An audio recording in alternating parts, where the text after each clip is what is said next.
Hola, buenas tardes, bienvenidas y bienvenidos todos. Estamos cerrando ya el ciclo de charlas en relación a las representaciones de la memoria organizadas por la UDIR.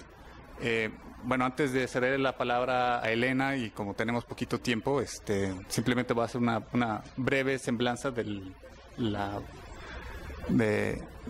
nuestra invitada. Bueno, Elena es investigadora y actual secretaria académica del Programa Universitario de Estudios de Género de la UNAM.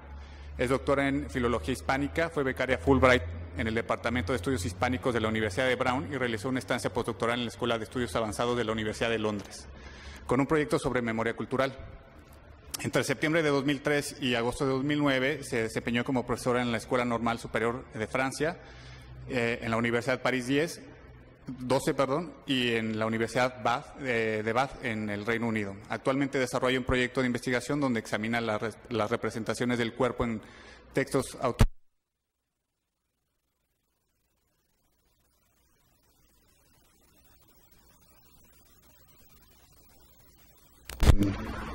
Un cambio en el título, ¿no? Entonces, sin más, te cedo la palabra. Listo. Bueno, pues antes que nada, muchísimas gracias por la invitación. ¿Se escucha? Sí. Muchas gracias por la invitación para estar hoy aquí con ustedes en estas jornadas sobre memoria y exilio, muy particularmente a Mariana Masera, a Mario ahora por la presentación y estar aquí haciendo la chamba de moderador, y también al equipo aquí de Mariana, particularmente a Michelle, a Diana, porque ha sido sensacional la comunicación todos estos días con ellas. Organizar algo así, que es sencillamente dar una plática, traer gente, parece muy sencillo, pero no lo es. Entonces, muchas gracias. Bueno, pues como les estaba diciendo Mario, lo que yo propongo en el poquito tiempo que tenemos es hacer un panorama general de la relación entre, si hay un pequeño cambio en el título, yo me sentía más cómoda diciendo entre memoria y feminismo en Latinoamérica que entre memoria y género. El feminismo no es lo mismo. Alguien puede trabajar, pasa todo el tiempo haciendo política pública desde la categoría de género y no ser para nada feminista, o engancharse con algún tipo de feminismo que a mí no me parece un feminismo crítico. Creo que ese uso de la categoría de género tiene su lugar en el mundo, pero yo no me comprometo con eso, me comprometo más con un uso que viene.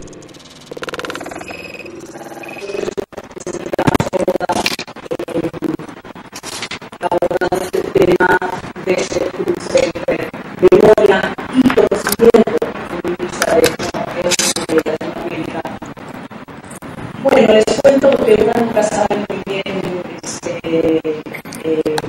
qué tan familiarizados a un público, una audiencia con las cosas de las que yo voy a platicar. Feminismo institucional, hay un feminismo llamado feminismo autónomo, está el feminismo lésbico, está el feminismo afro, está el feminismo decolonial, en fin. En cualquier caso, yo creo que para todos estos feminismos la memoria es un recurso, les decía antes, heurístico y político de primera importancia, y yo creo que esto sucede por dos razones que he intentado condensar ahí en la diapo, como por el tema de la colonialidad y por el tema de los saberes alternativos. Entonces, la primera razón, la que tiene que ver con colonialidad. Por un lado, el orden de internacionalización que se inaugura en 1492 establece una geopolítica económica, cultural, social, epistemológica también, que podemos como aglutinar en la idea de colonialidad del poder. Es decir, es una idea de Aníbal Quijano. Son relaciones de dominación racializada y generizada, sexualizada, que persisten hasta hoy, ¿no? Entonces, solo la memoria de la expansión capitalista y otras periferias globales, este es un hecho fundante de la modernidad europea. Para alguna gente lo es la Revolución Francesa, y creo que eso es una visión muy eurocéntrica de lo que significa la modernidad, y para alguna otra gente es precisamente 1492 una fecha, digamos, clave para entender el proyecto moderno, ¿no? Entonces, la memoria, digamos, de este origen de la modernidad, yo creo que puede dar cuenta de la persistencia de este sistemático despojo de territorios y poblaciones que desde luego ha sobrevivido al fin de las administraciones coloniales y la formación de los Estados-nación latinoamericanos en el siglo XIX. Es decir, que, digamos, hay una trayectoria colonial de muy largo aliento, ¿no? y con una genealogía de siglos que persiste hasta hoy. Yo creo que el asesinato en 2016 en Honduras de la activista lenca Berta Cáceres, por ejemplo, el reciente juicio de Sepulsarco en Guatemala, creo que son dos de muchísimos ejemplos que evidencian esta colonialidad del poder, ¿no? Esta idea de una relación de poder con las metrópolis europeas y anglosajonas de muy, muy largo aliento.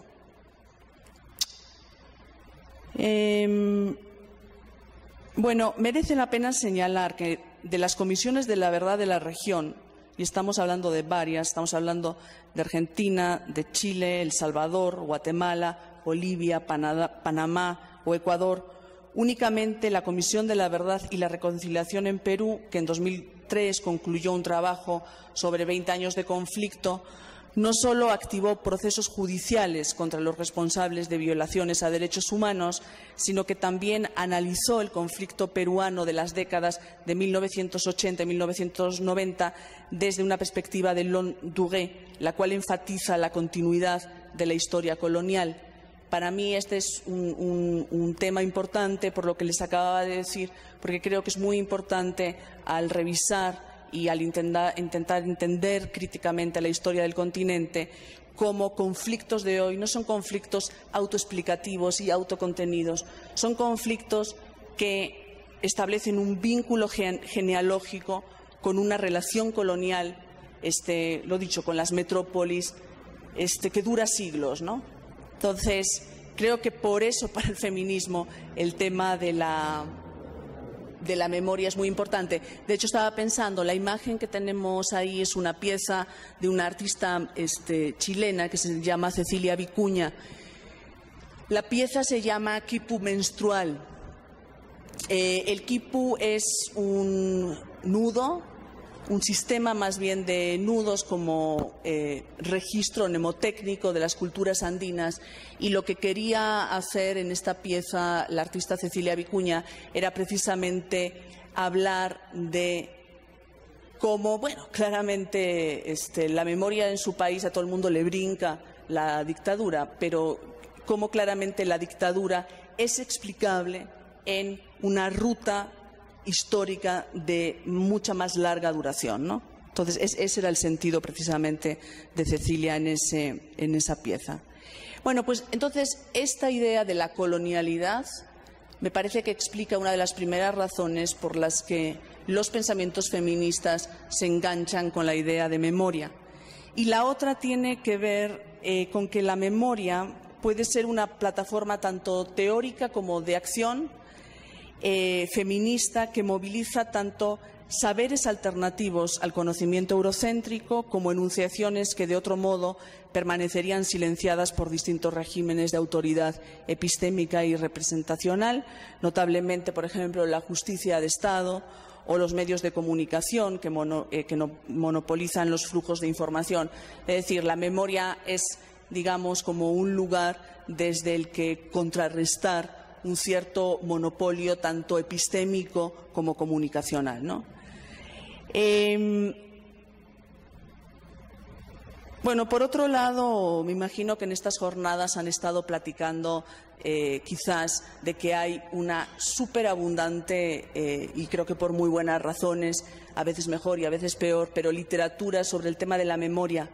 Y creo que ese también es un tema interesante, no solamente aquí en Latinoamérica, sino en otras partes del mundo. Uno se mete a hacer alguna investigación y se pasa un gran agobio viendo la cantidad de literatura que se produce y que, por lo tanto, hay que revisar.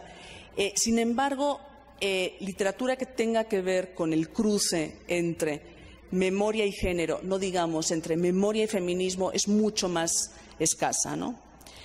Y entonces, bueno, como me parecía que no mucha gente había pensado sobre este tema en particular y me parece un tema interesante, 5 elementos informan los usos de la memoria por parte del pensamiento feminista. Bueno, y tengo un poco de pena porque prometo en el título hablar de Latinoamérica. Eso es absolutamente imposible, ni siquiera sé si es deseable, porque entraríamos entonces a intentar establecer qué entendemos por Latinoamérica, pero fue la manera un poco de contener los ejemplos, que son ejemplos que vienen sobre todo del caso colombiano, mexicano, uno uruguayo. Fue la manera más fácil, en vez de decir en Colombia, México y Uruguay, de decir en Latinoamérica, ¿no?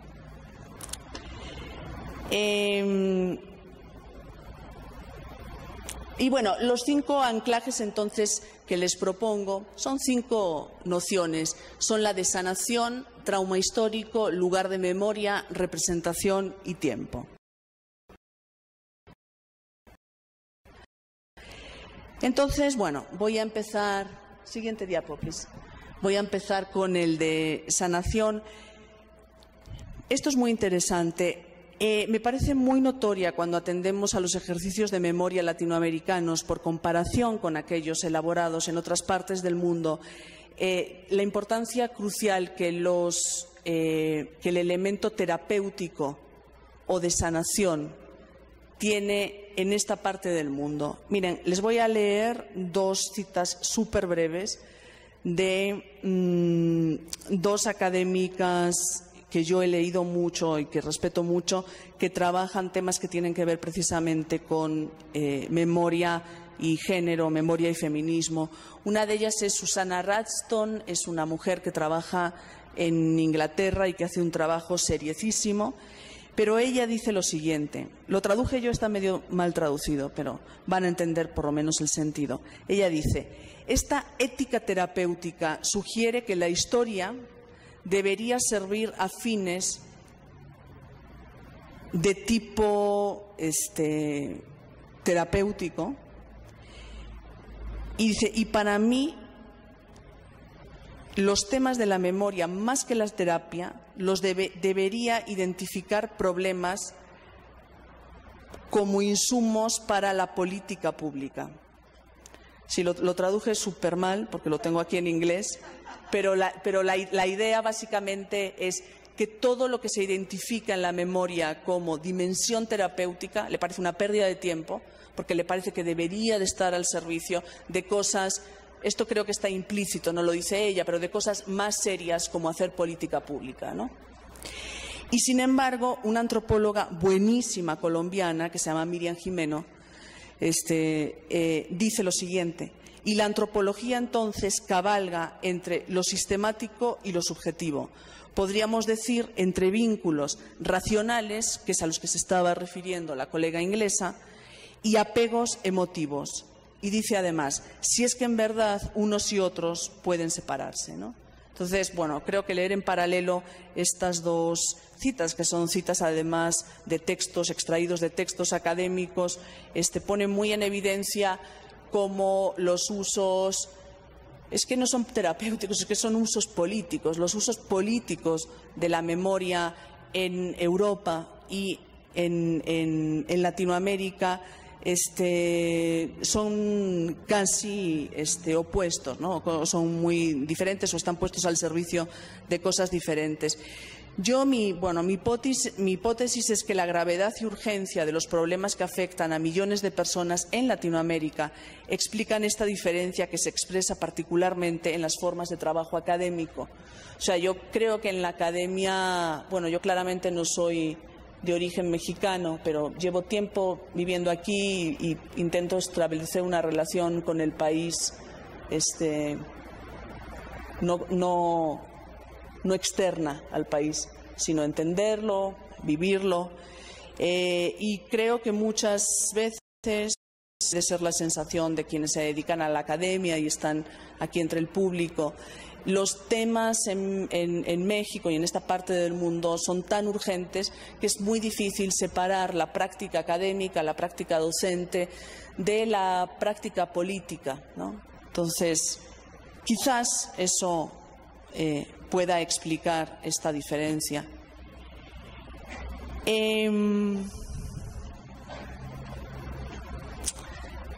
Quiero ir, porque sé que tampoco disponemos de tanto tiempo y luego Mario y yo estábamos hablando de que quizás sería mejor si pudiésemos platicar ahora al ratito.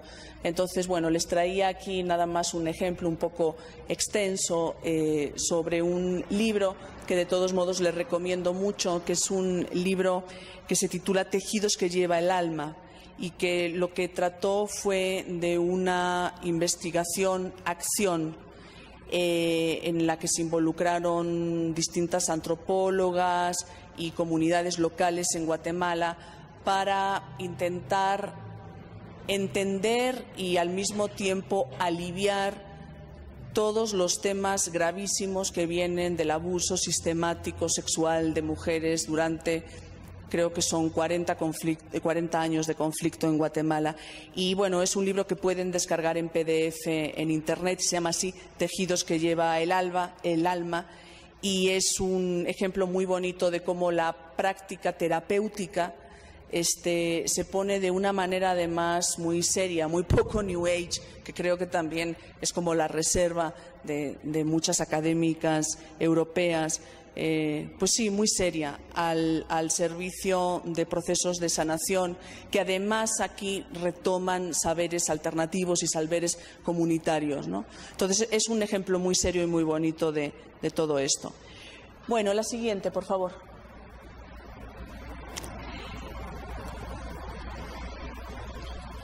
La anterior, por favor. Eco, gracias. Bueno, sobre trauma histórico y lugar de memoria, este es otro concepto importante para los estudios de la memoria. El de trauma histórico claramente tiene que ver con una noción de la psicología individual que se traslada, ¿no?, a través de nociones como silencio, represión, culpa, negación, se traslada a explicar fenómenos que son fenómenos históricos y colectivos. Yo sí soy consciente, y a alguna gente le parece que digamos que esa migración o que ese traspaso es un poquito problemático, pero pues porque psicologiza marcos de memoria social, individualiza marcos de memoria social. Pero sí es cierto que si uno mira a su alrededor, se ha convertido el tropo del trauma histórico en una de las nociones más potentes para referirse a la violencia derivadas de gobiernos autoritarios, dictaduras militares, conflictos armados, etcétera, ¿no?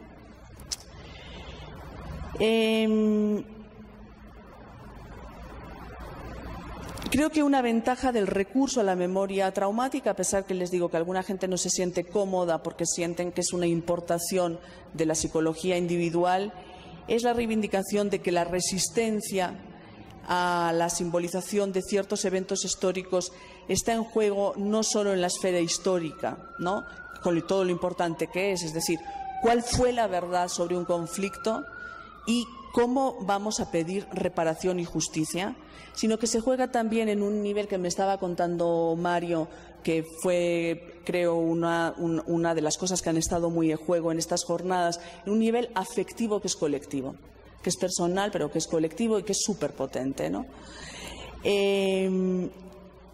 Y entonces la escenificación de estas condiciones, ¿no?, tan difíciles, condiciones que son traumáticas, ha convertido los lugares de memoria en enclaves fundamentales de las disputas por el recuerdo. Y bueno, les traigo dos. Creo que el de la izquierda arriba es muy reconocible en Buenos Aires, y abajo quizás lo sea menos, o quizás estoy yo equivocada, y todas ubiquen, es el trabajo de una artista guatemalteca que se llama Regina José Galindo. y que todas sus intervenciones, que son intervenciones que tienen que ver con el trauma del conflicto armado en Guatemala, ha decidido, digamos, ponerlas en escena a través, yo creo que de dos elementos que cruzados son muy efectivos y muy potentes afectivamente, que es por un lado el performance, es ella ahí, se llama El peso de la sangre, y ella durante varias horas estuvo es también una plaza en Guatemala, y estuvo ahí dejando que le chorreara sangre hasta que se vacía la bolsa. Entonces, creo que es muy potente el cruce entre el uso del propio cuerpo a través del performance en el espacio público, además, no en un museo con las virtudes que puede tener la sala de un museo o no. O sea, no se trata de estigmatizar tampoco el espacio del museo, pero sí hay una potencia en el espacio público que creo que le interesa a muchas de las artistas que producen este tipo de pensamiento, ¿no?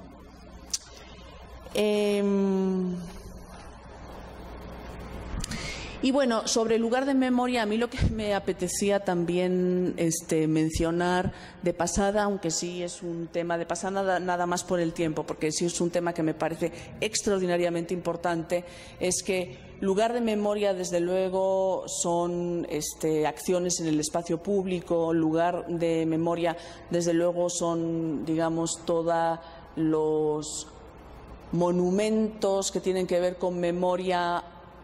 A veces yo creo que resultado de usos un tanto ilegítimos por parte de agendas políticas. Aquí también el tema de la memoria se pone muy interesante, porque la memoria está siendo en las últimas décadas un recurso que puede servir para fines progresistas, pero para fines políticos como operaciones cosméticas, ¿no? Puede haber de repente un presidente municipal que decide en Juárez levantar un monumento a las víctimas del feminicidio con fines nada más cosméticos, ¿no? Bueno, pero ese también sería otra dimensión muy interesante.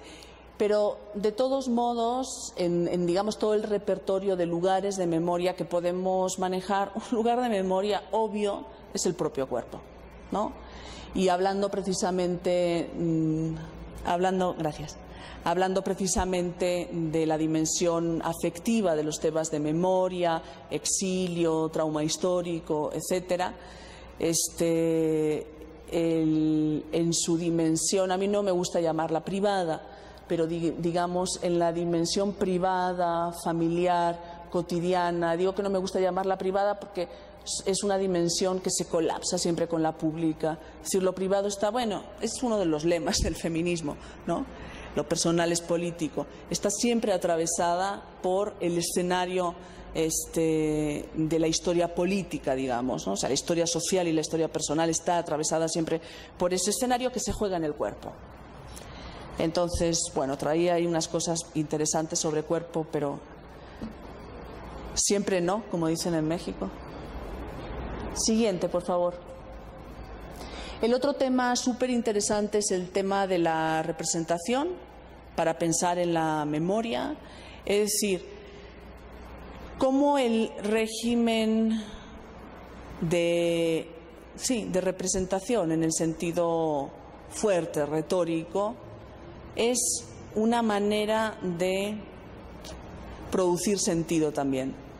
Aquí hay otro debate en el que no podemos entrar ahora y si quieren en el momento de preguntas o más bien de comentarios y de plática entre nosotros, sí, que es el debate entre realismo y experimentación. Creo que ha sido un debate importante en Argentina, ¿no?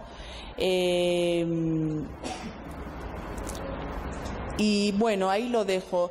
Yo soy de las, digamos, afines a defender la experimentación, porque creo de la experimentación me refiero estética, formal, retórica, discursiva, porque me parece que abre un lugar que por razones también formales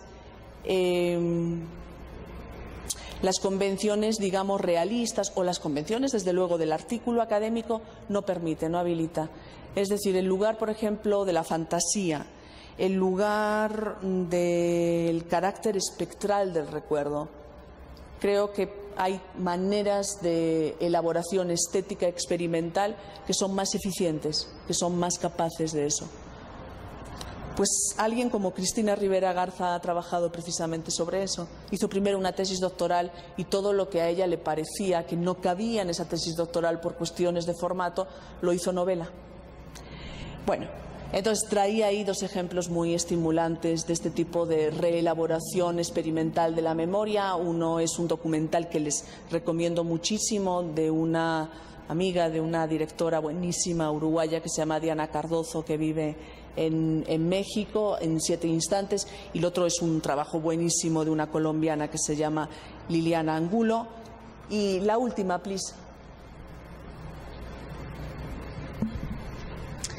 Y bueno, el último claramente elemento importantísimo para el tema de la memoria es el tema del tiempo, ¿no?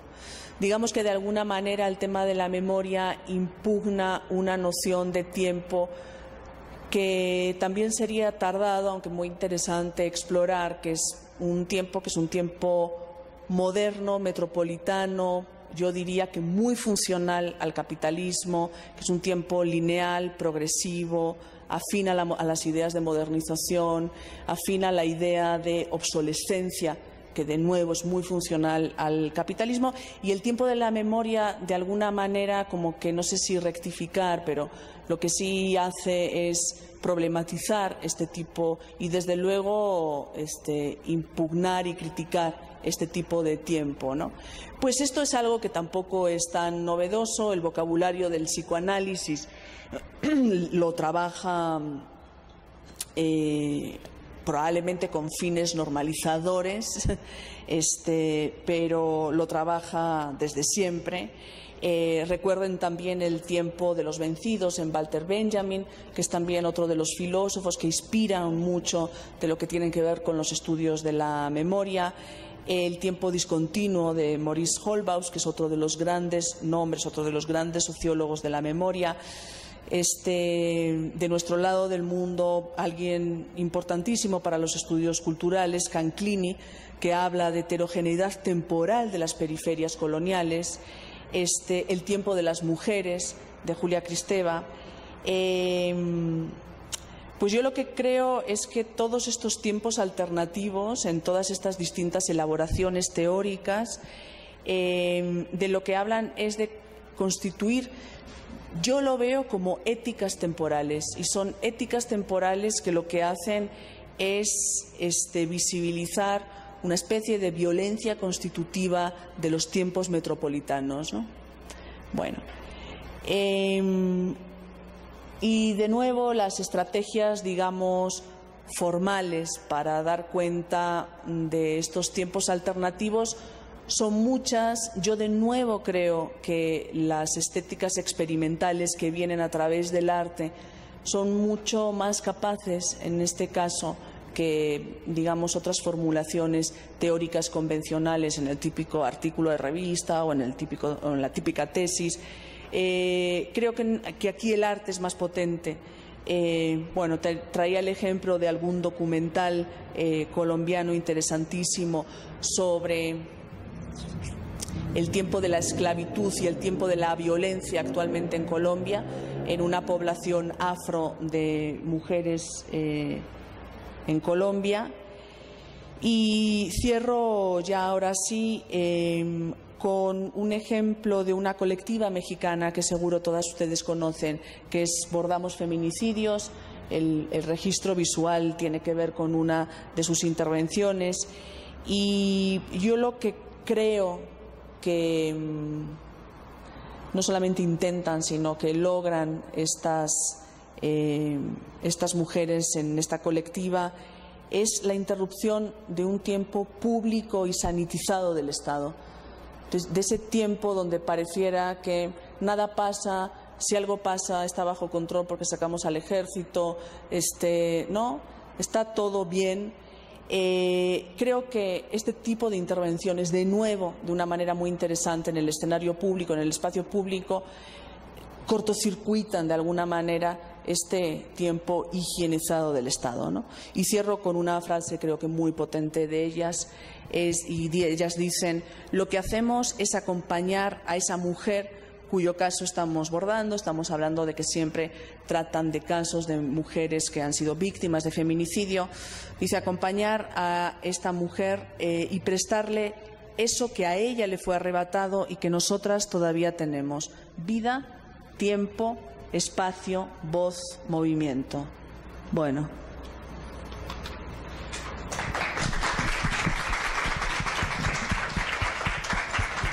Muchísimas gracias, Elena, por tu charla, y abrimos espacio para que el público exprese alguna inquietud, aprovechando que tenemos aquí a Elena.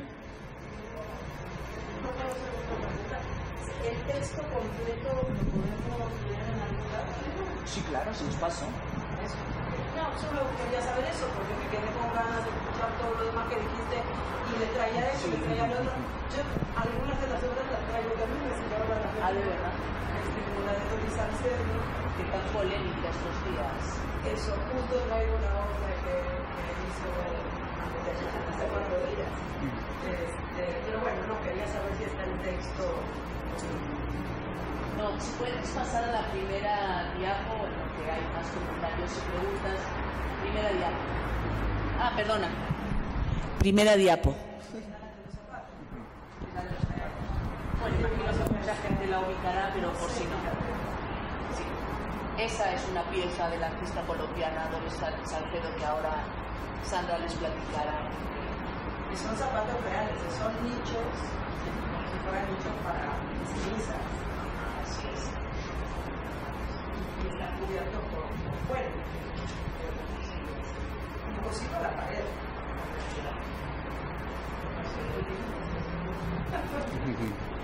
No, y la idea es también otra noción, no podría dar todas las nociones que son muy productivas para la memoria, pero es la noción de huella. Ahí sí. Es la noción de huella, ¿no? Que además tiene como esa cosa derrideana, pero bueno, Derrida aparte, todo el mundo entiende, o sea, y con todo lo interesante que puede hacer, todo el mundo entiende que la huella es un rastro de memoria, un rastro de lo que no está, pero persiste en estar, ¿no? Y entonces Doris Salcedo lo que pretendía ahí era, efectivamente, como dice Sandra, son zapatos reales, y ahí es donde va a venir, imagino que vas a hablar de la polémica, de la ética quizás, ¿no? Del recurso a la memoria por parte de ciertos artistas, por parte también de los académicos. Son temas muy serios. Y entonces lo que decía Sandra es cierto, son zapatos reales de mujeres desaparecidas durante el conflicto colombiano, la violencia en Colombia. Entonces, la cosa es que tanto uno está legitimado a utilizar el dolor ajeno, lo de Sontag, ¿no? El dolor de los otros. Yo no tengo una respuesta definitiva, pero igual es un tema súper interesante. ¿Alguien más? ¿Alguna participación? ¿Pregunta? Mariana.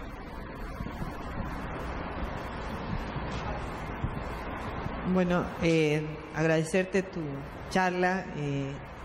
Yo no hago teoría para nada del feminismo, pero bueno, me interesaba un poco también este aspecto de como el hilo de la memoria llevado por las mujeres, ¿no? Que justamente siempre aparece a través de los tejidos, de los pañuelos, y en eso, ¿qué piensa el feminismo de estas? Pues son de las abuelas, madres, ¿no? O sea, ¿qué tanto hay una reflexión? ¿O se ha hecho alguna reflexión más teórica acerca o mucho? Si nos podrías comentar algo, ¿no? Sobre por qué las mujeres, ¿no? O sea, o no sé si el por qué, sino el cómo.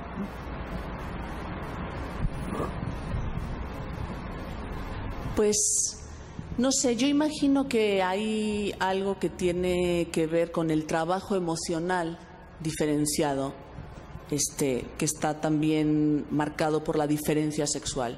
Me explico. Imagino que como con todas las cosas complicadas, es todo multideterminado, no hay una única respuesta. Entonces, lo que les mencionaba el documental, que se encuentra también muy fácil y es un documental sensacional, el de Diana Cardozo, el de 7 instantes. Yo invité una vez a una proyección en un seminario de posgrado precisamente sobre memoria y género en la UNAM a Diana para primero proyectar la peli y luego pues poder platicar con ella. Y lo primero que le preguntamos es, Mariana, exactamente tu misma pregunta. O sea, ¿por qué elegiste mujeres para tu documental? Dijo, no las elegí. Yo lo que quería hablar era sobre el movimiento de liberación de los Tupamaros en Uruguay y lo que quería era platicar con gente que había estado en esa guerrilla urbana. Y en el momento, digamos, de la preproducción y de hacer el diseño y de hacer la investigación que tenía que hacer para este tipo de documental, me di cuenta que ningún hombre, o prácticamente ninguno, porque sí salen un par de ellos, quiso hablar. Ninguno quiso dar su testimonio. Y las únicas que quisieron fueron las mujeres. Y lo interesante también es que cuando sí salen dos o tres hombres y luego salen como 20 mujeres. Y todos ellos con unas historias fuertísimas de pasar por la cárcel, de estar involucrados en secuestros, desde luego, en asesinatos, etcétera. Y lo que es también muy notorio es una especie de contención masculina y de dignificación no solicitada por nadie del relato masculino frente al relato femenino, que es un relato muy duro. Con lo cual ahí también es muy interesante, porque cuando uno habla del trabajo emocional de las mujeres, pareciera que ese trabajo emocional consiste en que somos encantadoras, somos dulces. Probablemente lo seamos también, o no. Trabajo emocional significa otra cosa. Trabajo emocional significa entrarle a la explicación de la vida propia, de la vida de los otros o con los otros y de la relación con lo social, de una manera donde las emociones no están puestas a raya. Y eso puede ser, hay mujeres durísimas ahí. Hay mujeres que dicen que si cometer un asesinato en unas circunstancias durísimas en Uruguay, con la dictadura cívico-militar, era necesario y había que hacerlo. Y hay alguna mujer incluso que dice que no cualquiera puede soportar lo que significa las torturas de los milicos. Y si hay que cantar, hay que cantar. Entonces, esa se me ocurre que podría ser una explicación, ¿no? Un trabajo emocional que tiene que ver con una división sexual del trabajo emocional. Y siguiente cosa interesante, no siempre significa que es que somos encantadoras y buenas personas, y no, significa que esa dimensión emocional no está ajena a la explicación que damos de nosotras mismas y de la realidad. Quizás. Muy bien, muchas gracias. ¿Alguien más? Si no, si no hay alguna otra participación, bueno, agradezco a nombre de la unidad tu presencia y tu charla, Elena. Te entregamos una pequeña constancia y pues yo creo que tomamos un cafecito y seguimos con Sandra.